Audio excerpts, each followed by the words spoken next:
Hi everyone, Brian Valerio, Vice President, Proxy Solicitation Group at Alliance Advisors. I'm here today to talk to you guys about a recent change that Charles Schwab made. Now, Charles Schwab was previously one of the brokerage houses that utilized proportionate voting. And recently, they announced that they will no longer be using proportionate voting. In fact, they will take no action on uninstructed shares going forward. So let's talk today about why is this important, what does it mean, and how is it going to affect me? Well, let's start with what does it mean and what is it? What is proportionate voting? So essentially, there are three things that a brokerage house can do for their clients' shares. They can either take no action, which means if they do not receive voting instructions from the underlying holders, they will not vote those shares on their behalf, and those shares will not be represented at the meeting. Or two, they can utilize what's called discretionary voting, in which case they will vote automatically all of the shares that their underlying holders hold in line with the management recommendations. And then if they subsequently receive direct instructions from those holders, will then honor the wishes of those holders. Or three, they can use proportionate voting. And what proportionate voting is what Charles Schwab used to use and TD Ameritrade currently uses.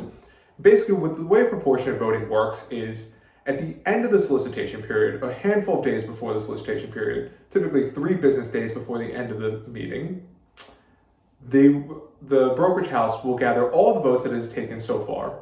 And then for all of the votes that it has not taken, all the shares that have not expressed their wishes, have not decided how they want to vote, the uninstructed shares, Charles Schwab will then, or used to then, vote those shares in the same exact proportion as all of the shares that the underlying holders at Charles Schwab had previously voted. So the way it would have worked is if there were 10 shares at Charles Schwab and 7 had voted for the proposal and 3 had voted against the proposal, there were 10 shares that had voted, then of the unvoted shares, 70% would vote now for the proposal and 3 would vote against the proposal. Now, why is this important? This is important for a couple of reasons. For largely retail-held institutions, they typically rely on this discretionary vote from the brokerage houses in order to get quorum and to get routine ballot items passed. Because as you know, on routine ballot items, typically the brokers will have the discretion to vote if they do participate in the discretionary voting process that we just discussed. So this is a very important thing for some of these smaller, mostly smaller micro cap, smaller cap issuers that are typically held by a lot of retail investors. Because as we all know, retail investors don't really vote unless they are heavily solicited or there is this voting by their brokers on their behalf. So for the micro and the small cap companies, it's going to impact their ability to get quorum and it's going to impact their ability to pass some of these routine ballot items. The other thing with the routine ballot items for these companies is a lot of times a reverse stock split or an increase in authorized, those are very important proposals to get passed, and those proposals require a majority of the outstanding shares to vote in favor of the proposal in order for them to pass, and those have traditionally been routine proposals that the brokers can utilize their discretionary voting for. Now, Charles Schwab is no longer going to be part of that going forward. All right, why am I talking so much about Charles Schwab? Why do we care so much about Charles Schwab? Well, we care so much about Charles Schwab because it is one of the largest brokerage houses in the United States. It's one of the largest retail brokerages in the United States. So what that means is for a lot of companies, highly institutionally held as well as the highly retail held companies, it is going to be one of the largest holders. So you're going to see, even for the highly institutionally held companies, you're going to see a drop in quorum.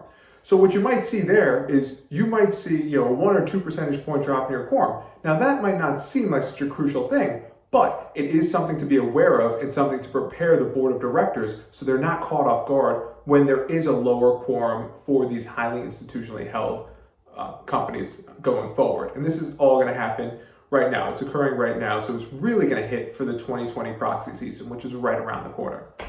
Now, here's what could really make a huge difference.